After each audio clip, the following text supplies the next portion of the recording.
Thank you, Mike. Thank you for the invitation.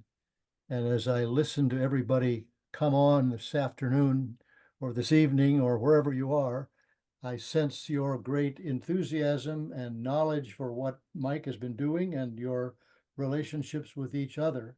So I feel privileged to be a part of this. On Great Fields was published on Halloween 1 year ago today. And I became the beneficiary of speaking about this in Washington and Philadelphia, New York, Brunswick, Maine, Dallas, Louisville, Nashville. I learned a lot. People told me their stories of Chamberlain. Let me share with you the most recent one that I have, which I think is perhaps the most amazing. This is dated August 11, 2024. This is the Kyiv Post newspaper in Ukraine. This is an op-ed written in that newspaper. Sometimes, as Colonel Joshua Chamberlain did while defending Little Round Top at Gettysburg during the American Civil War, you have to fix bayonets and attack. Colonel General, I don't know that I can pronounce his name, Alexander Syrskyi, the commander-in-chief of the Ukrainian army, has done just that and boldly aimed at the underside of Putin's corrupt and decaying Russia. So Joshua Lawrence Chamberlain is well known in Ukraine. I found that just amazing. Well, just before I published this book, I got a call from a person in Brunswick, Maine. Nina Maurer was her name. She'd been hired as a consultant to rethink the docent's presentation of the remarkable Chamberlain House. Don't know how many of you have visited that house. When he became president of Bowdoin College, he moved his house 3 blocks to the street, Main Street, facing the college and the church. And then, in the middle of the 19th century, he raised the ground floor 11 feet and built a new ground floor so that it would have more space to welcome visitors. So I asked Miss Maurer, I said, well, what have you learned about those who come to the Chamberlain House? Well, she said about 60% of the people are those who are great fans and followers of Chamberlain. Pause. The other 40%, she said they've been wrangled in by their friends and relatives. So I sense that probably today all of us are great enthusiasts for the Civil War, don't know of your knowledge of Chamberlain. Maybe a few of you have been wrangled in to our Zoom presentation. On the afternoon of July 2nd, 1863, Joshua Lawrence Chamberlain, the leader of the 20th Maine Regiment, a regiment that had begun with 1,000 men and was now down to 456, was given the command by Strong Vincent to defend the far left line of the Union Army. Hold this at all cost. As the battle went forward, suddenly his 20th Maine Regiment was besieged coming up the hill of Little Round Top by men of the 15th Alabama and also regiments from Texas. He was outmanned 2-1. As his men began to run out of ammunition, he suddenly offered what I think was only one word, bayonet, and the men charged down the hill and defeated this much larger force. Now, in the last 2 years, Gettysburg has actually spent $10 million restoring Little Round Top because it's the most popular place at Gettysburg, and it almost had been overrun by foot traffic. And they did then, I just learned this, an architectural dig, and what they found was more than twice as many Confederate shells, cannon, as Union, which verifies Chamberlain's account that his men had run out of ammunition. Well, who was Joshua Lawrence Chamberlain? About 5 feet 10.5 inches tall, handsome, amiable, good-humored. He used to joke about his ferocious mustache. But like many figures, or some figures in American history, he fell out of favor, really fell out of knowledge, until, and I'm sure many of us know this story, there was a remarkable popular trifecta. It began with the novel Killer Angels, which began to restore Chamberlain to a central place in the story of Gettysburg. That novel became a big part of Ken Burns' Civil War documentary. And then Jeff Daniels portrayed Chamberlain in the movie Gettysburg. But as I approached this biography, I came to the conclusion that as important as all of those Civil War stories are, and we'll talk about more than Gettysburg this evening, this is almost like a zoom lens. I wanted to project what I call a wide angle lens, that Chamberlain was far more than a Civil War soldier. He was governor of Maine 4 times. He was president of Bowdoin College. He became, I believe, the chief orator after the Civil War, talking about the meaning of the Civil War and the meaning of America in the last third of the 19th century. But I hadn't gone far into my work before I understood that this is going to be a very prickly task. What do I mean? I mean that there were people then and even now who have doubted Chamberlain's veracity. Did he fabricate? Did he exaggerate what he did and how he told that story? I had to engage that prickly part of it.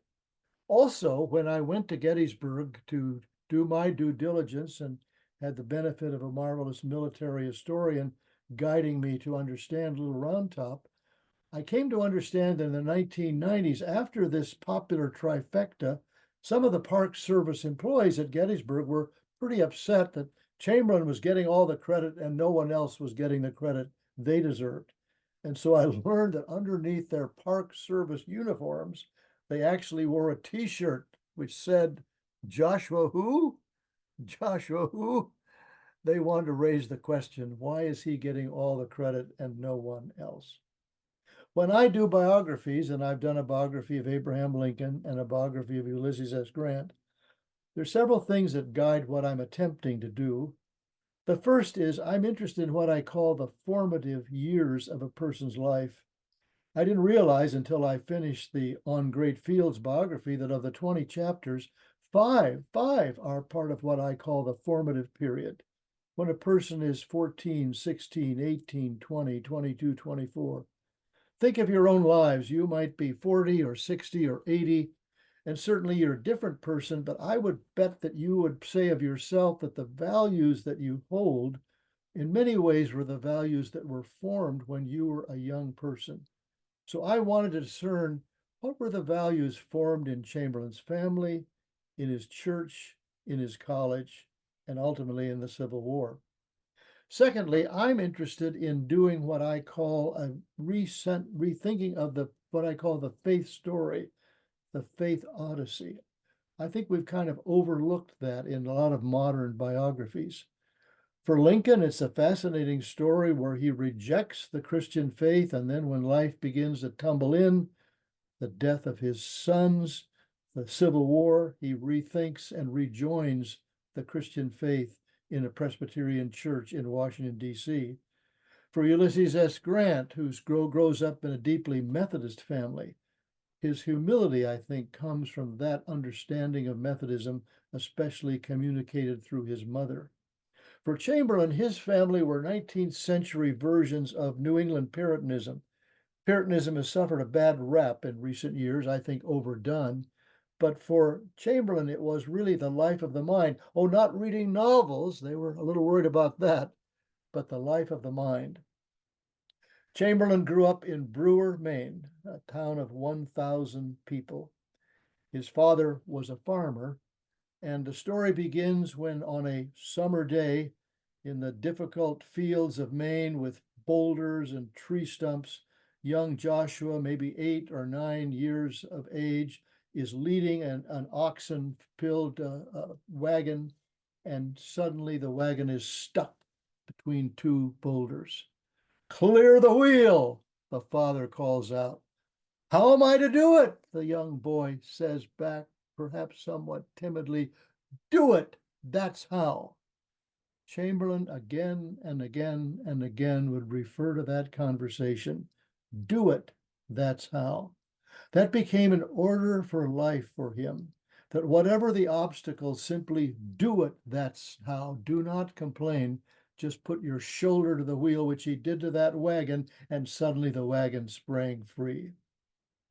Well, Chamberlain goes off then to Bowdoin College. Bowdoin College was established because it was a 5-day horseback ride from Maine to nearby, not so nearby Harvard. And so it was established in the beginning of the 19th century. He involved himself in what we would call a classical education, reading the texts from Greece and Rome, having to know Latin and Greek even to be able to enter the college. He undergoes a remarkable education where he learns 7 languages, 5 plus the 2, German, French, Spanish, Italian, and Hebrew, while he's at Bowdoin College. He arrives, however, with a great social impediment. He is a stutterer or a stammerer. This is a terrible handicap in an education system that is very oral in its orientation. People did recitations. They read out loud. Fortunately for one of his professors, he helped him overcome that stuttering, so that part of the paradox of Chamberlain is that later on, when he returns to Bowdoin as a college professor, he is the professor of oratory, the boy who stuttered as a student. Another remarkable part of his story is that Calvin Stowe is hired in his 3rd year to come back to the college to teach religion. Calvin Stowe's wife was Harriet Beecher Stowe. And one morning at First Parish, she had literally what she would call an epiphany, where she just had this vision that she had to write about what she had learned when she lived with her father in Cincinnati and interviewed some of the enslaved persons crossing the Ohio River to freedom in the United States or even further on to Canada. So she began to write. She had no idea that what she was writing would become a book, Uncle Tom's Cabin. At first, she simply wrote chapters that were serialized in a national magazine, but she invited Chamberlain and some of his fellow students to her home on Saturday evening. And there, I think, for the first time, he began to partially understand the terrible story of slavery, the terrible part of our American history. Well, when Chamberlain graduated from Bowdoin College, the question was, what would he do now? His father wanted him to go to West Point. In those days, you could go to West Point after you graduate from college. There'd been a long lineage of men in his family who had served in all the American wars and Revolutionary War, the War of 1812. His mother wanted him to become a minister or a missionary. Now, another part of my approach in writing a biography is to ask the question, what will be surprising in this? Is there something that has not fully been told or even overlooked by previous biographers? It's the story of Chamberlain's experience at Bangor Theological Seminary. It was started in 1814. He attended it for 3 full years. He received invitations at graduation to serve as the pastor of 2 churches. But at that very moment, Bowdoin College invited him to come and give a presentation at commencement. And it must have been so remarkable that he was offered a teaching position. So he did not become an ordained minister. Sadly, in all the previous biographies, therefore, those 3 years have been given no more than 2 or 3 sentences. Well, I have taught in a theological seminary. I've been the dean of a theological seminary, and I know that many people then and now go to theological schools not to become ministers, but just for the benefit of a theological education. So I thought to myself, there's got to be something much more than this. Aha, but the problem. Bangor Seminary, which was founded in 1814, went out of business in 2013. Where were the records? Fortunately for me, I went to the Maine Historical Society in Portland just as they had received the papers and cataloged them. And I've now devoted a full chapter to Chamberlain's life as a student at Bangor Seminary, believing this is also a very important part of his formation. Well, in April 1861, the Civil War begins with the firing at Fort Sumter. In the 19th century, there were no electives, so Chamberlain would have known every single student who participated in the Civil War, all of them on the Union side except 2 who served in the Confederacy. I have to tip my hand to John Cross, the alumni secretary at Bowdoin College. His father was also the alumni secretary at Bowdoin College. John has tracked every single Bowdoin student who served in the Union Army. And Chamberlain began to understand what was happening. Men who were serving, men who were captured, men who were dying.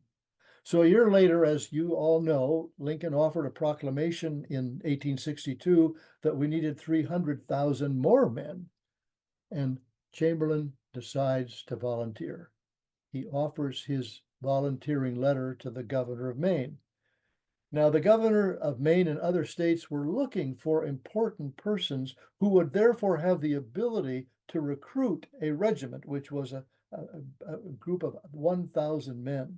So he was very, very happy when Chamberlain volunteers, so happy indeed that he offers him the command of what becomes the 20th Regiment.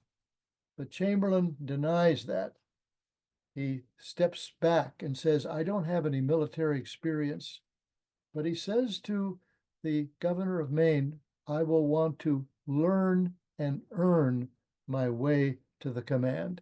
So he becomes lieutenant colonel of the 20th Maine Regiment.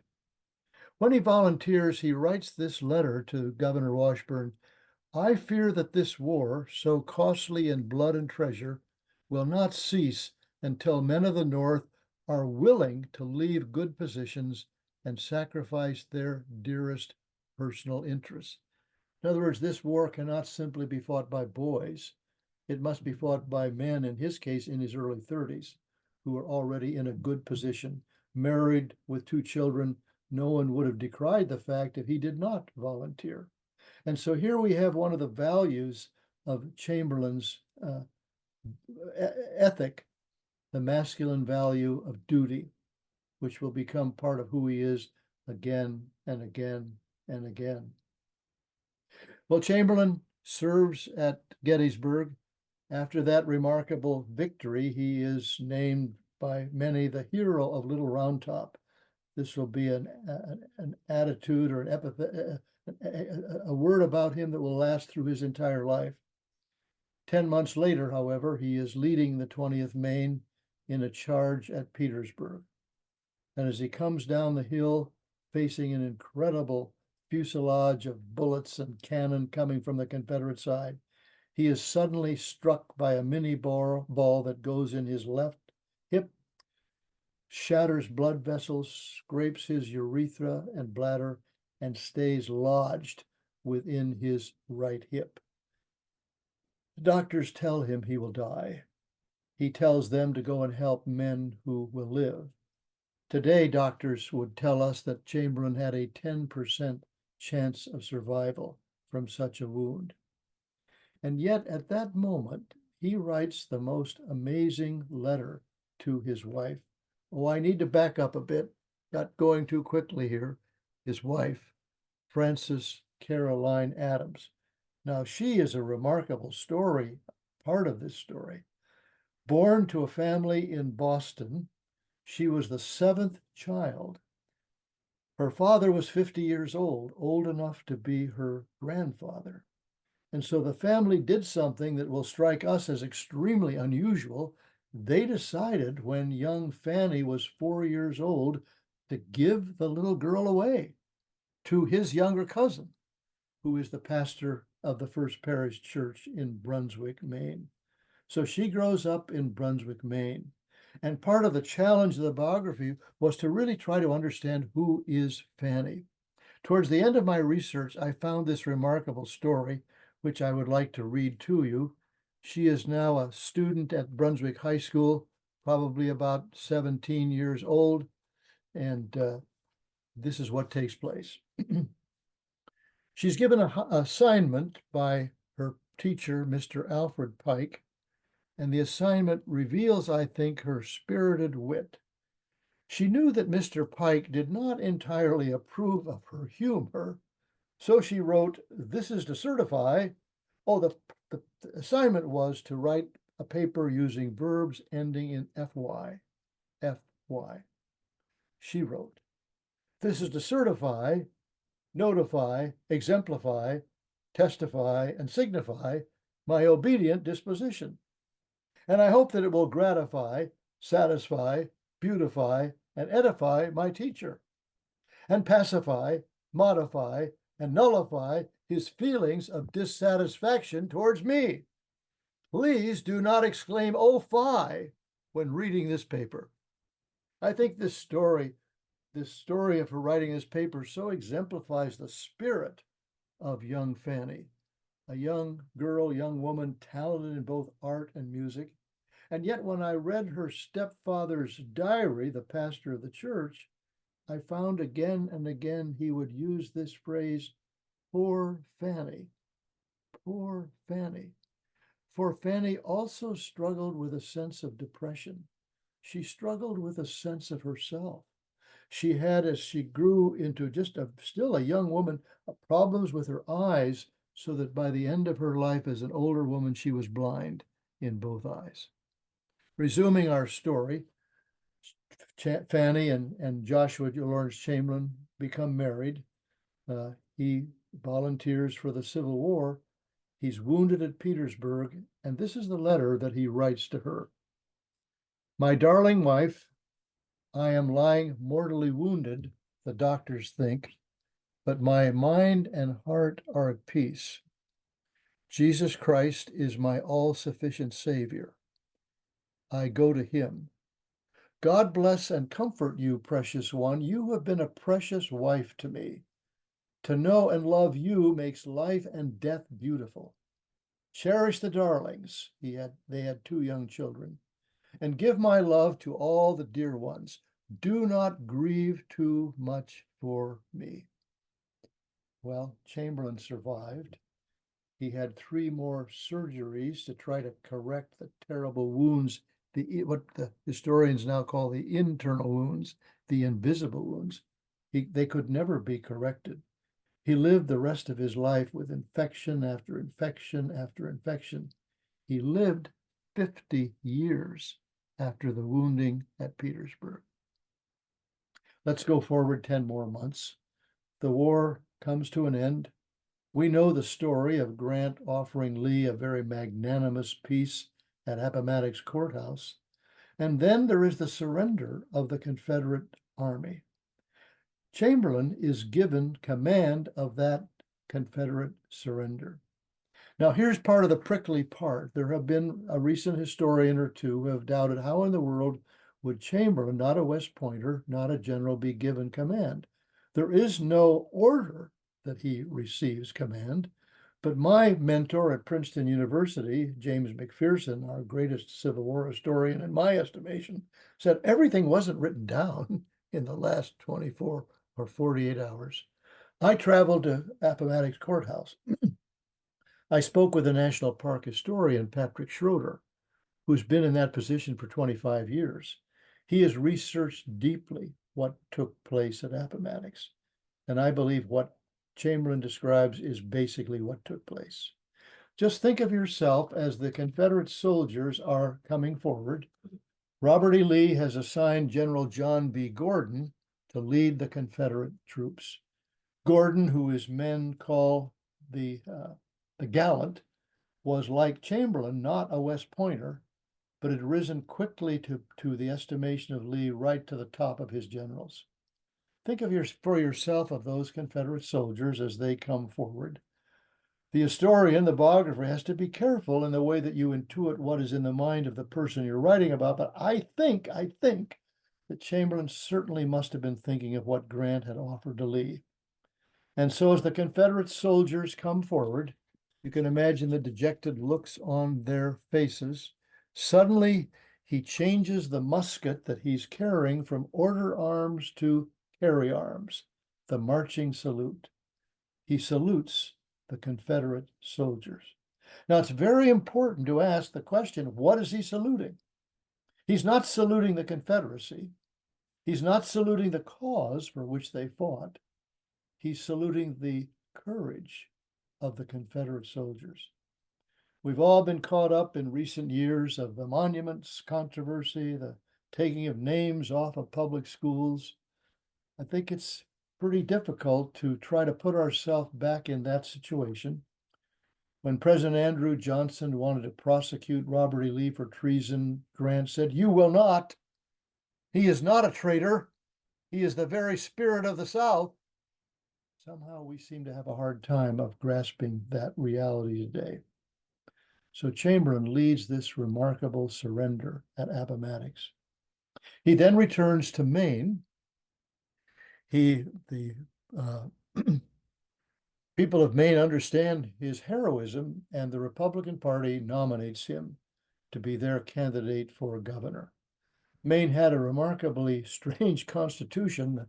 The term for governor was 1 year. And I looked at all the previous governors in Maine, and the average term was 1.5 years, 1 term, 2 terms. Chamberlain was elected once, twice, 3 times, 4 times as governor of Maine. His Reconstruction was not a civil rights reconstruction. It was really an economic reconstruction.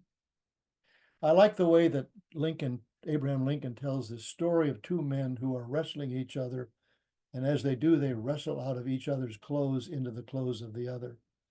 We need to remember that in the 19th century, the Democratic Party was the party of states' rights, and the Republican Party was the party of a strong central government. Today, the Republican Party is the party of states' rights, and the Democratic Party is the party of a strong central government. Chamberlain believed that Maine needed a strong central government. If it was ever going to grow and expand, the government, not simply private enterprise, needed to provide the funding for the railroads, which was the basis of their expansion. So he executes a very activist government as governor of Maine. He then is asked to become president of Bowdoin College, the college from which he graduated, the college that he dearly loved. But he recognized that many colleges, including Bowdoin, were facing difficult economic times at the end of the Civil War. What would they become in the 1860s, 70s, 80s, and 90s? So in his inaugural address, I was quite struck by what he said. He said, the times have shot past the college, left out of the current sympathies. Bowdoin College stood still, while the world at full flood and flushed with new life swept on. He told his audience, I'm not sure they want to hear this, the college had touched bottom. He then asked 2 questions, how to rise again and how to begin. He answered with 2 options. The first, we might confine our efforts chiefly to holding our own, strengthening the things that remain, and feel our way by cautious and imperceptible degrees. The second, we might accept at once the challenge of our times. He put the question in bold language, should the college conquer or should it die? Well, what was the challenge of our times? Here we have Chamberlain, who's quite a traditional Christian person, believing that the great new intellectual current of the day is science. Science, however, to many of the alumni was a frightening specter because they were fearful that it would do something to undermine or damage their Christian faith. Chamberlain wanted to produce science. He wanted to have a whole scientific curriculum, but he faced opposition within the faculty and within the alumni. Finally, he decided to resign, but the board, the overseers, and the board of trustees refused to accept his resignation. So he goes forward, still trying to promote what we would today call critical thinking, what we would call the effort to teach science. And finally, the effort is rejected, and 25% of the Bowdoin students leave to go to other colleges where science can be taught. I find it remarkable that at Chamberlain's memorial service in 1914, on the eve of World War I, the then president of Bowdoin College said of Chamberlain, he was way ahead of his time. We were unwilling to accept where he wanted to lead. He knew that we had to intersect the great intellectual currents of the time. He was a person who was involved with what today we would call progressive education. Well, I conclude with this story, which I think is a remarkable story not fully told or understood. In 1879, an election takes place at the end of the year in Maine. It appears that the Republicans have won. They have won the governorship, they have won the House, they have won the Senate. But the candidate for government, Governor Daniel Davis, falls 840 votes short of a majority, 840 votes.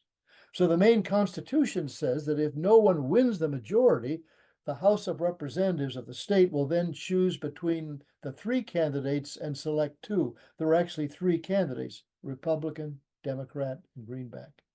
And after that, the Senate will take the two candidates and select one who will become the governor. It still appears that the Republicans have all the energy on their side until the great countout. We have experienced in the last 4 years something we never thought we would ever experience, the peaceful transfer of power. We thought this is just a part of who we are as the American people. And then we were told this has never happened before. Well, it never happened before at the national scene. It happened in Maine in 1879 and 1880. What happened was what became called the Great Countout. The Democratic Secretary of State and his colleagues began to count out the ballots and therefore the representatives to the House and Senate. In one town, 5 representatives and 1 senator lost their seats because the results were not signed in an open town meeting. In another town, 5 representatives were counted out because their names were listed with initials, not full names. The votes in Republican Skowhegan were disqualified because the ballot was printed in 2 columns, not 1. In another town, 2 representatives were counted out because of the misspelling of their names. In Portland, a whole bunch of representatives lost their seats because 3 aldermen instead of 4 aldermen signed the returns. Republican anger begins to spread across the state. The Bangor Whig and Courier headline blared, "The conspiracy, revolution actually afoot, only waiting the final act. Will they dare commit the monstrous crime?" And with that, men begin to arm themselves and begin to march towards Augusta, the state capital. Now, Governor Garcelon, a Democrat, fearing this anger, orders from the Bangor arsenal 120 rifles, 20,000 rounds of ammunition. He assembled a paramilitary force. They called it Fort Garcelon around the state capital. And then he did something unusual. As a Democrat, he certainly asked himself the question, who can step into this situation?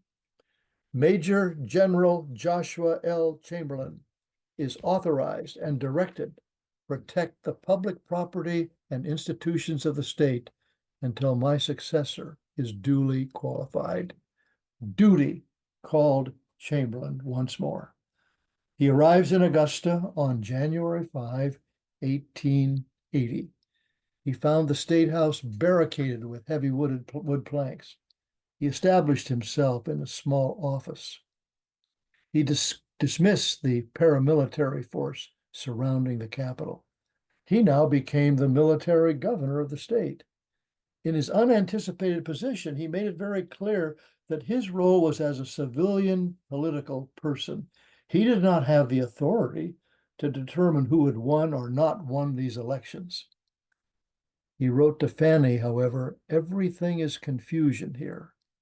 Although I succeeded yesterday in getting a good many awkward things straightened out, what vexes me that some of our own people, Republicans, do not like me to have things straightened out." 2 days later, he wrote Fanny again, "I do not dare to leave here a moment.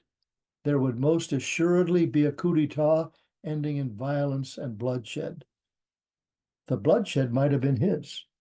There were rumors that he was going to be kidnapped or killed.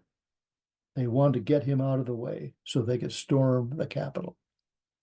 Now, at this moment, a former United States Congressman from Maine, Thomas Reed, gives a great picture of who is General Chamberlain. The resplendent figure, shining like one of the sons of the morning, which has brought us this tranquil joy is the figure of Joshua Lawrence Chamberlain, to whom Lee surrendered.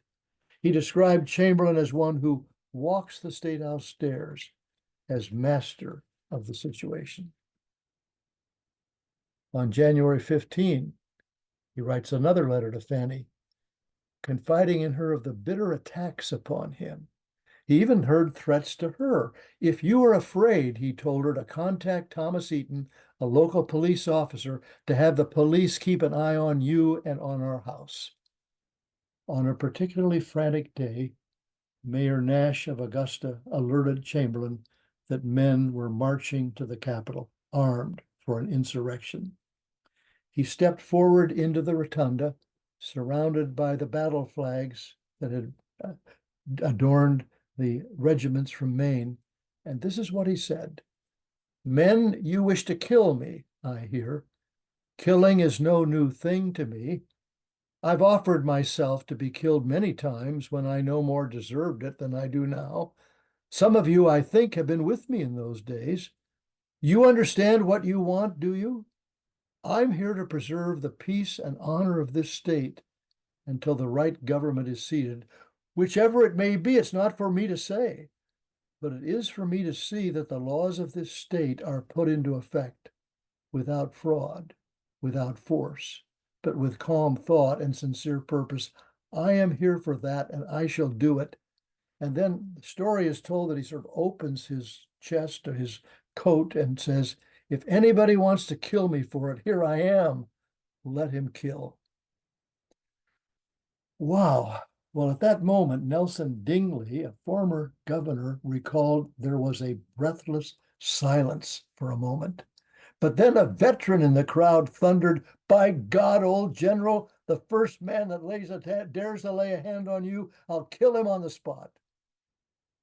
The crowd drifted away. By 1880, Chamberlain had given hundreds of speeches. He had become the leading orator after the Civil War, this professor of oratory. I think this was his greatest speech. It deserves to be understood in its full context. For Chamberlain, it was a near reprisal of that dramatic moment at Gettysburg so many years before. In fact, the very next day he wrote Fanny, "Yesterday was another round top. Yesterday was another round top." On January 16, the Maine Supreme Court offered its ruling. It declared the actions of the count-out to decertify votes unconstitutional. The court validated unanimously the election of a Republican governor, a Republican House, and a Republican Senate. The 12 days in January were over. Letters poured in from all over the country about Chamberlain. L.T. Carleton, a lawyer in Winthrop, Maine, penned, "You have too long hidden yourself away from public gaze. Let me assure you that the old-time enthusiasm for you has not abated in the least." Ellis Spear, a veteran of the 20th Maine, wrote, "I must write to you my word of congratulation and my testimony as it what all good men are saying." He told Chamberlain, "I laughed when I saw and heard the threats against you. The men who made them did not see you in the hellfire of Petersburg." The one I think I appreciate the most was written by Helen E. Killam, a leader of the Women's Club movement in Massachusetts. She characterized Chamberlain's leadership from a broader perspective. "We see it possible for a man to be a statesman, a soldier, a gentleman, and a Christian." As we draw to a close, I want to read what I think are Chamberlain's most remarkable words. They came when he and his surviving men returned to Little Round Top in 1889 to dedicate the monuments to both Little Round Top and Big Round Top. As he spoke that day, he knew that there was already dissension among the men as to who did what, when, who deserved the credit. In my biography, I talk about the Second Civil War. The First Civil War was fought with guns. The Second Civil War was fought with words. People began to argue who should get the credit, what really took place, and there were often strong disagreements. when Chamberlain arrived that day at Little Round Top in 1889, he simply said to his men, "You are all right. You are all right." And then he offered these words, which are, I believe, his greatest words. "In great deeds, something abides. On great fields, something stays.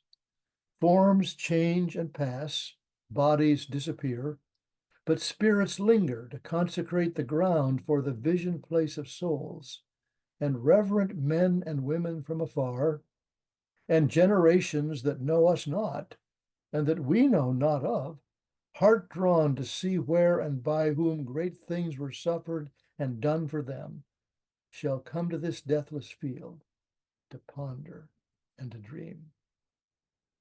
When I started this project, I thought I was writing a Civil War biography or perhaps a 19th century biography. My audiences have told me there's something much more here. And so I want to conclude with this question and give this question to you. What makes a leader? What background? What formation? What behavior? What beliefs? What circumstances? What outcomes? At the end of the presentation, I turn that question over to you. Thank you very much.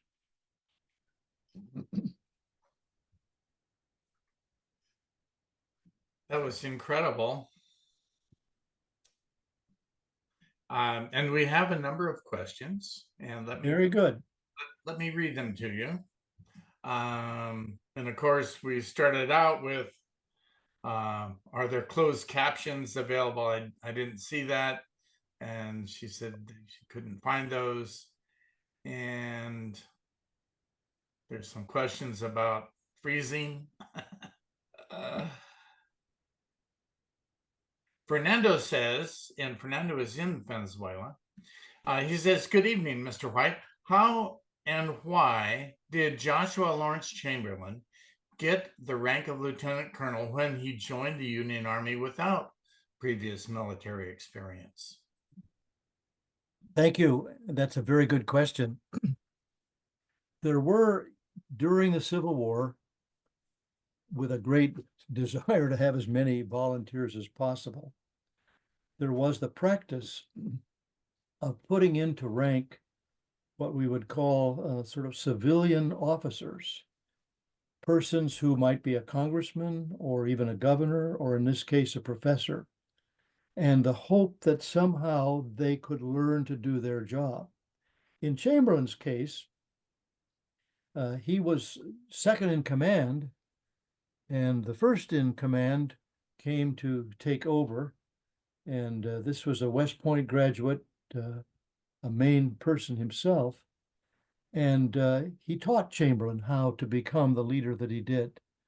And so Chamberlain was an apt student, and he did not really assume full command of the 20th Maine Regiment until Gettysburg, which is almost 1 year after the regiment was formed. So this was a rather common practice. You might think to yourself, it's a rather slapdash process, but this is what took place. And often the West Pointers were very critical of this, because who are these people who have no military training? And many of them didn't do very well, but some did do well, and they learned how to become really quite remarkable Union officers. That's a very good question. Thank you. Jerry says, "What a fascinating program. Thank you."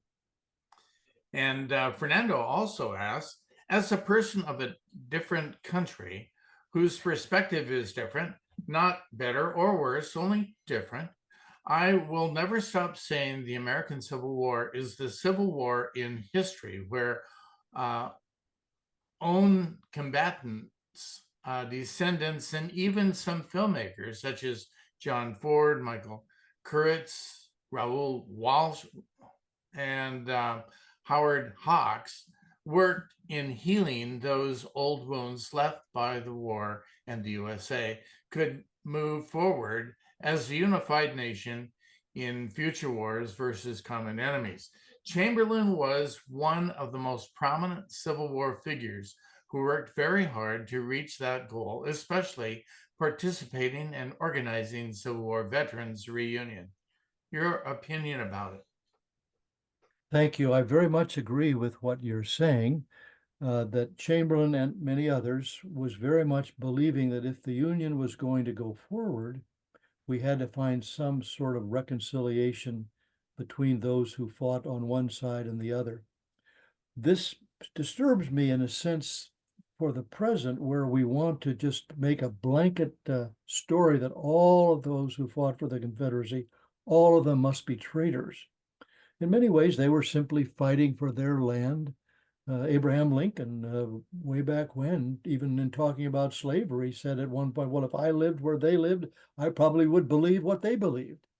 And so I think we have to be very careful with being so morally superior to people who lived in the 18th century or the 19th century, George Washington, who owned slaves, or whatever the story is. And I think Chamberlain was not part of a lost cause, that movement that wanted to completely retell the story. He's not the lost cause person, but he is the person who wants to reach out to people of the South and offer them some sort of reconciliation. And therefore, people in the South who knew of Chamberlain very much appreciated that. So I think that is, as you say, a person from outside of this country, that can be a really wonderful part of the American story if we can overcome our differences. Now, of course, sadly, today we seem to be exacerbating those differences once again. Jerry says this old science teacher especially appreciated um, Chamberlain's move for science. Yes, yes, that's right. He understood this, but it was interesting how much opposition he received. I was somewhat surprised by that. And some of the opposition was from religious people. He was a very religious person who were so worried that somehow this was going to interfere or damage their Christian faith. And Chamberlain said, no, that's not true at all.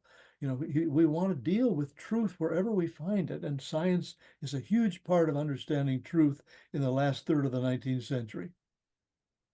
Mike says magnificent presentation, partly due to the stature of the subject and partly due to the enthusiasm of Mr. White.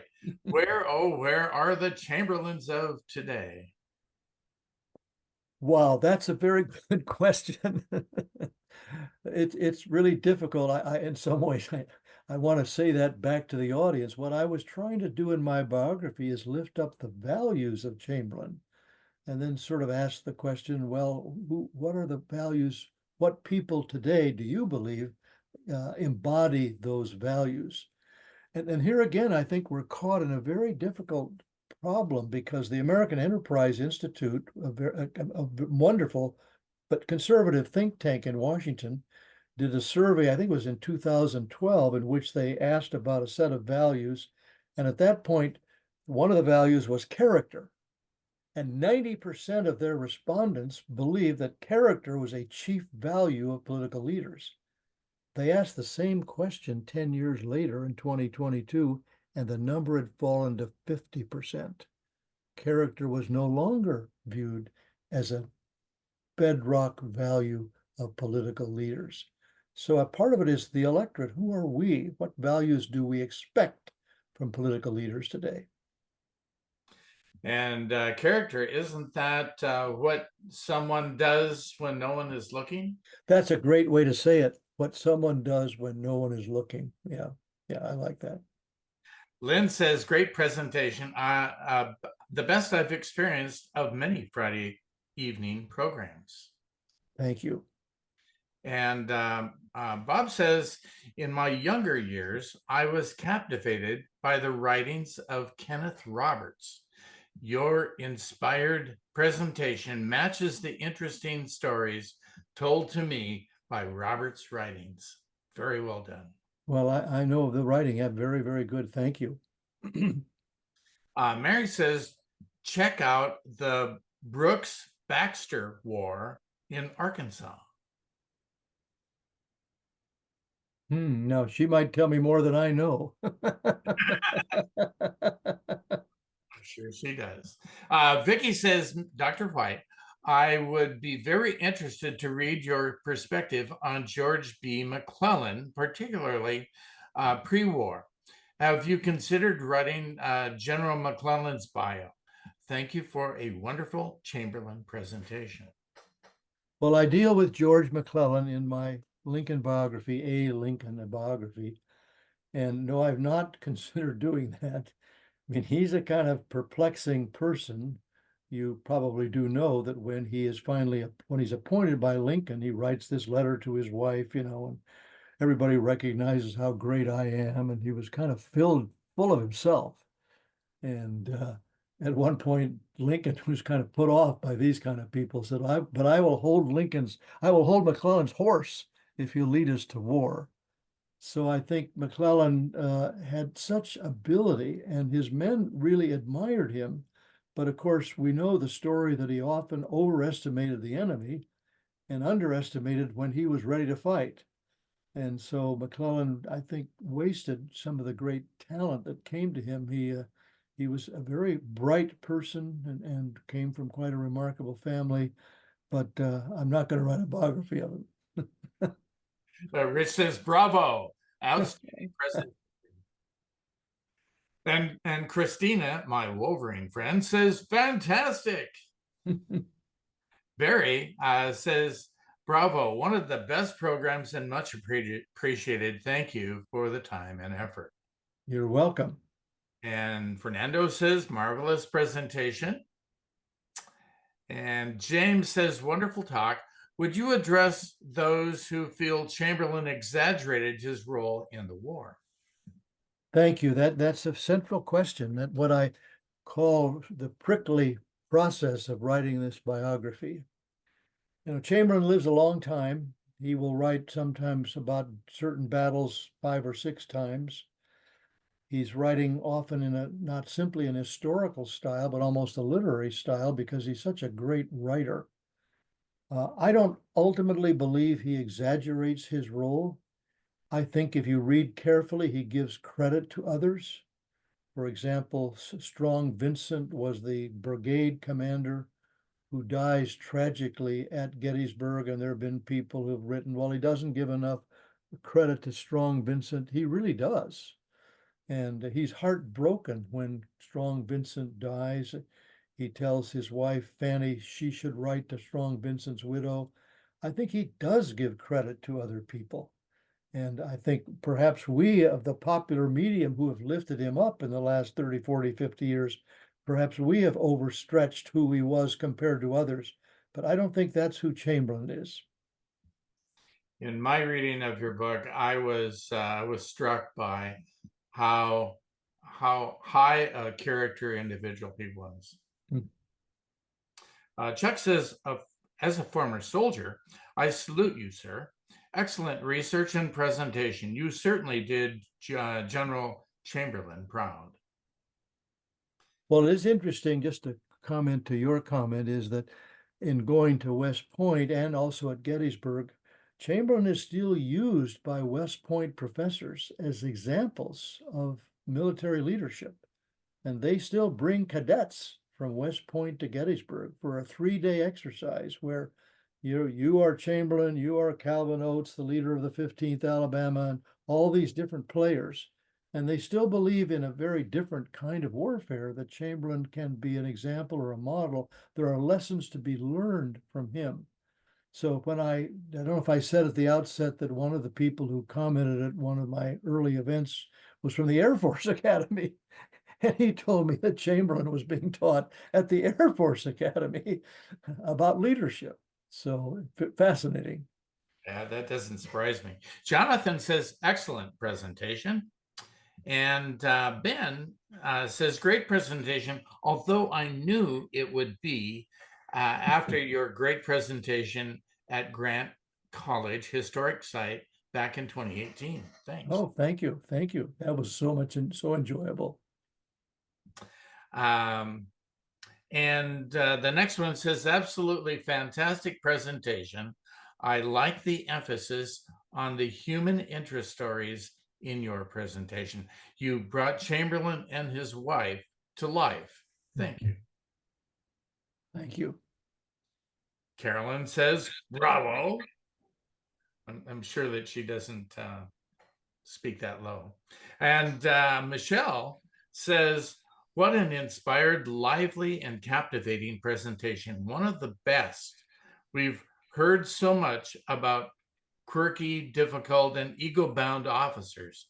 So it was a real pleasure to discover this fascinating man who was such a marvelous orator, a loving husband, and an inspiring statesman. Thank you so very much for your scholarship and your excellent delivery. You're welcome. Karen also says, what drew Chamberlain to attend the seminary? Did he really have a calling for to the ministry, or did he merely wish to expand his already excellent academic education? That's a great question. I think he really honestly was discerning whether he could be a minister. He actually learned two more languages at the seminary, Arabic and Syriac, thinking that he might be a missionary to what today we would call the Middle East. And so he took this very seriously. And even after he got his initial appointment at Bowdoin was kind of a temporary appointment. It wasn't a full-time appointment. And 6 months after that, he was still in conversation with a church in Belfast, Maine, who was talking to him about would he still consider becoming their pastor. So I think he was very serious about exploring this option. And Fanny was a little worried about this. She wasn't sure she was cut out to be the wife of a minister, especially not the wife of a missionary. And she let him know that. But so that was an interesting set of correspondence between the two of them. He was certainly a man of faith. Yes. Bill says, I have Chamberlain's monument dedication under the title of A Reflection on the Battlefields of His Youth. At the conclusion of our roundtable season in late May of this year, I make a point to narrate Chamberlain's reflection. Oh my goodness, good for you. That's wonderful. Or this could be Roy, says, most captivating presentation of one of our great figures of the Civil War. Although the practice of really getting into the emotions, values, mores, and individual pursuits to tell the story of why important figures of the mid 18th century were moved to resolve their personal issues with an armed reaction. Do you now see any way to retell the story of Chamberlain to our current and future generations on how we can be developing integrity and character of truth in order to avoid making the same mistakes once again? Well, that's a very astute comment. What I learned in my research was that the 19th century, up until almost the end of the century, was involved in what I would call a character-based education. So the values of truthfulness, duty, integrity, virtue, these were the values being taught. And now we've moved away from that. And so I think we are reaping the harvest of an education that we may have great competency, we may be quite knowledgeable, but I'm not sure we're teaching character anymore. And obviously the critics would say, well, which character? I mean, in many ways, this was a Protestant-based character. And we now know that we live in a multi-religious society. But I don't think that should take away from teaching character. It's very interesting. David Brooks, the columnist for the New York Times, talks a great deal about this. And he talks about the fact that he's offered many times a seminar at Yale. But often the students at Yale, who are very, very bright, do not even have the moral language of today as some of the students at some of the Christian colleges that he also speaks at. We've taken away even the moral language to understand how we deal with the great issues of our day. And I think this has left us in a real deficit situation. The character-based education was what was important. Let me just read one quotation that I failed to read in my presentation. I was curious as to why this classical education took place at Bowdoin College, and I found this quote from a Harvard professor in 1848, Harvard professor Cornelius Conway Felton. He argued that we should become Greeks. Why? because he railed against, quote, a self-indulging age that tolerated a constant reference to self. And I thought to myself, is this 1848 or 2024? A constant reference to self. I think that's part of the problem we're dealing with. I think the earlier generations had a much stronger understanding of community, which is the whole bedrock of understanding the Union, a sense of community as opposed to simply a sense of self. And Bill continues his statement.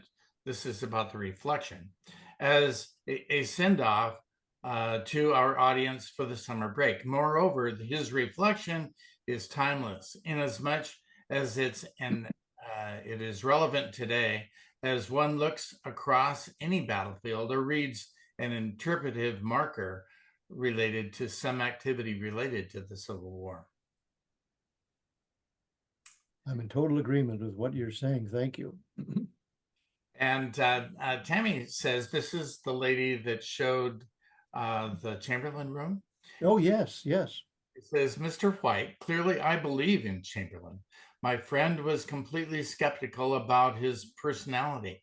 However, I am so happy that you showed him, Chamberlain, to be the leader I've always talked about. Thank you. And Tammy is a retired sergeant major, by the way. Oh. Fernando says, your opinion on Jeff Daniels portraying Joshua Chamberlain in Gettysburg and Gods and Generals. I think he does a good job. I was told that our publishers tried to get in touch with Jeff Daniels. I was told that some years ago when he was interviewed, he said that portraying Joshua Lawrence Chamberlain was the finest moment in his acting career. He found himself quite caught up in who Chamberlain was. He had done a great deal of reading to fully understand the character he would be embodying.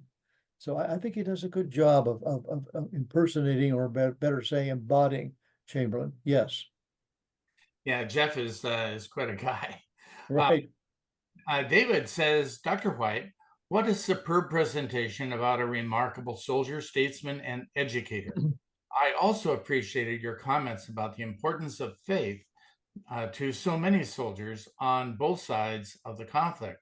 Thanks for an inspiring and informative presentation. Thank you. Mary says Brooks Baxter War, Arkansas, was a Reconstruction era election for governor and did not result in the peaceful transfer of power. Oh, my goodness. Oh, goodness. Wow. Emily says, wonderful program. Thank you. Did any of Chamberlain's relatives follow in his footsteps, attending his college, going into politics, or the military? They did not. He had a son and a daughter. He was incredibly close to his daughter. They had a wonderful relationship. She would sometimes write him, even as a teenager. She'd say, "My darling Bill," and he just loved her. I think as the son, it was hard to follow Chamberlain. He did go to Bowdoin College. He did a variety of things in his career, but it must have been hard to measure up to this man as your father. And then there are no more descendants of Chamberlain.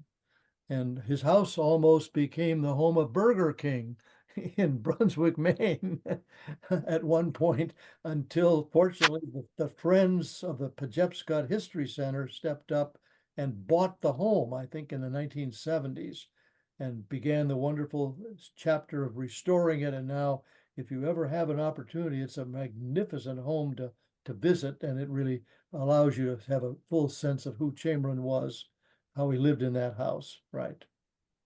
Genesis, very good. Enjoyed.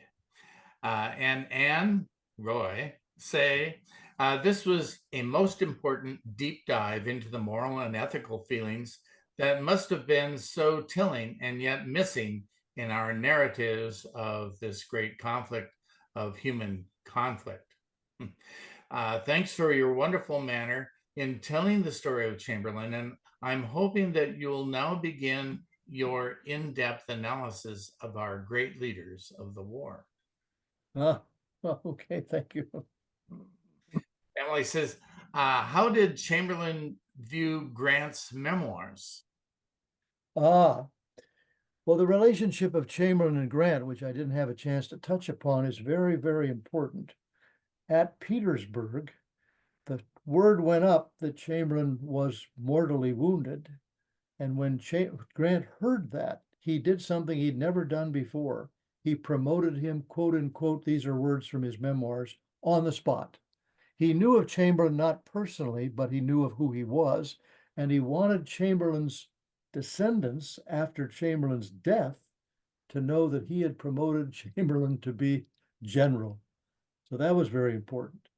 Then in August of 1865, Grant was on a kind of a tour of the nation, and Chamberlain learned that Grant was in Portland, Maine.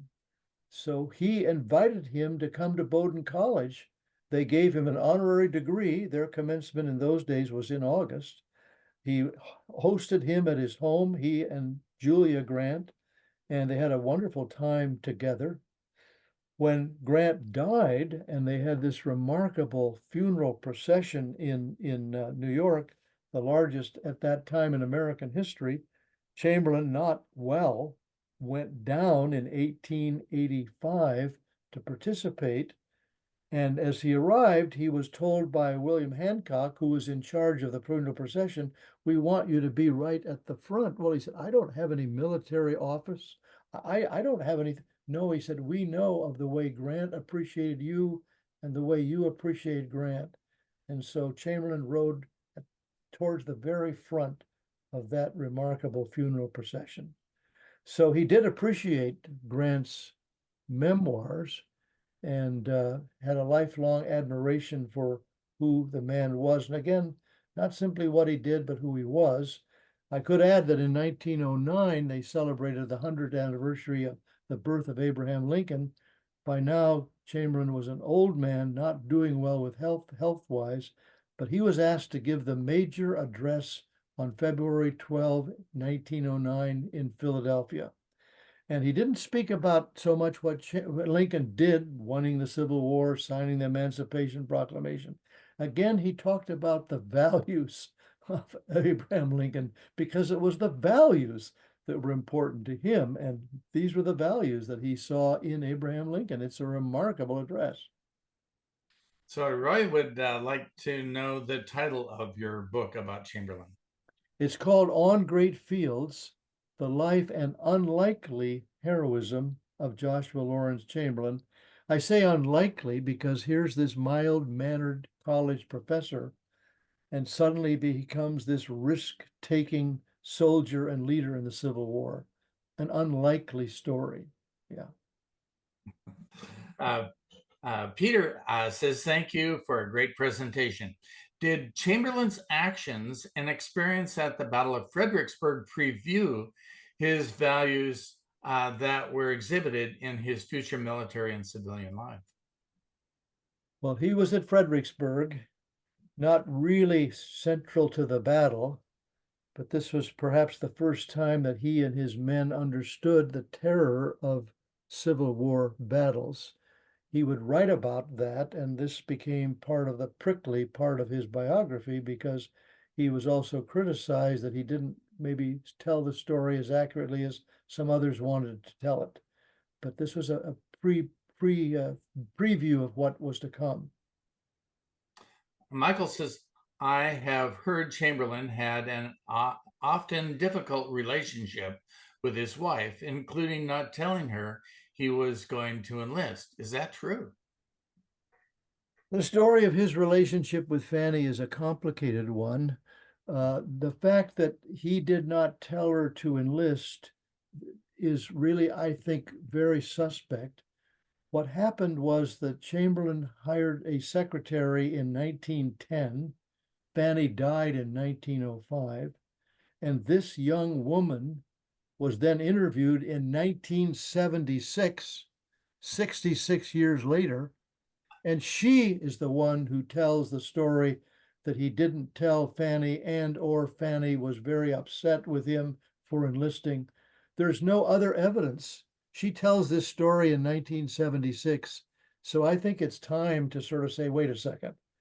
I'm not sure we can really accept that version of someone who never even met Fanny telling us this story.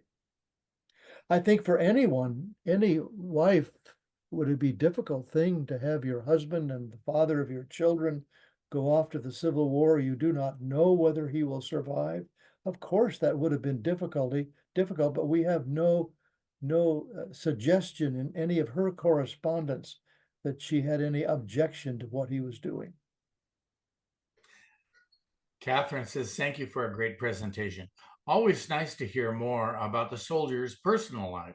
I think you get a better idea of why Chamberlain acted and thought the way that he did. Thank you. David says, this has been an exciting and thoughtful presentation, showcasing how character formation later served the nation. Congratulations on including Chamberlain's role in Maine's crisis of 1879. It's very instructive. I hope we as a nation that we can have a peaceful transition of power in January of 2025 without the turmoil launched from the White House in 2021. Yes. Tammy says, Mike absolutely loved this round table of values and character, the key to success. And Cheryl and Jeff say, Ronald, thank you for one of the very best Civil War Roundtable Congress presentations we have heard since Mike first introduced us to this organization. And Mike, we are usually quiet, but we had to reply.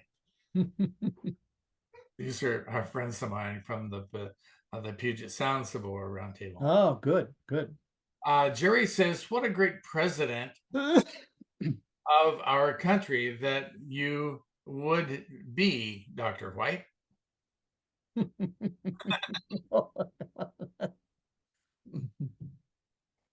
Well, will you accept the nomination? Well, be a write-in candidate. Dave says, great presentation, just ordered your book. And Karen says, what made you write a book on Chamberlain? As I see, you have written several books on Lincoln. Well, often when you speak, people will ask the question, and what is your next book? And after I wrote the biography of Ulysses S. Grant in 2016 and was speaking in early 2017 at the Jonathan Club in downtown Los Angeles, someone said, and what is your next book? And I somewhat flippantly, I'm afraid, sort of said, well, I'm not exactly sure. Does anybody have any ideas? And this fellow stood up in the back of the audience and literally shouted, Joshua Lawrence Chamberlain. He and I have subsequently become friends. And so I shared that idea with my editor, with my literary agent, and we looked at what had been written out there. And I decided to do what I said at the beginning, move from this kind of zoom lens Civil War figure to offer a much more wide angle approach to Chamberlain. He is so much more than the Civil War hero. Yeah, that's how it all began. That's interesting. Emily says, thank you again for today. And when you spoke at the Pasadena Civil War Roundtable. Oh, thank you. So what are these words? Trustworthy, loyal, helpful, friendly, courteous, kind, obedient, cheerful, thrifty, brave, clean, and reverent. Sounds like Character Factory to me. Those are the words that really the Chamberlain learned through family, church, school, college, seminary, and they became the foundation, I believe, for the person he became in the Civil War as governor, as president of Bowdoin College, and as orator. Yeah. Roy says, as I had stated before, this is the kind of presentation that really gets into the emotional and values of why anyone would step up to the front of the line to make a difference. I'm hoping to hear you again sometime soon, and thanks for everything you've given us. Thank you. And Jim says, very interesting. I too have ordered your book. And Emily says, go scouting. I saw that. Great, great. Yep. Dr. John Woolen says, although there are no direct descendants of Ted Chamberlain, an indirect descendant portrays Joshua at Gettysburg. Yes, that's true. Absolutely. Yes. And George from Sacramento says, Dear Mr. White, excellent presentation. Thank you. He's just up the street. All right. Well, let's let George's comment be the very last. Thank you, Ronald, for being with us tonight and giving us that excellent presentation about our hero, Joshua Lawrence Chamberlain. Well, Mike, thank you for the friendship we began at the Civil War Institute in Gettysburg this past summer, and now your invitation for me to participate with all these marvelous people. I'm the beneficiary of this. I'm very grateful. And ladies and gentlemen, thank you for being with us tonight. And we hope that you will follow us on a succeeding Friday with Civil War Fridays. Good night, everyone. Good night.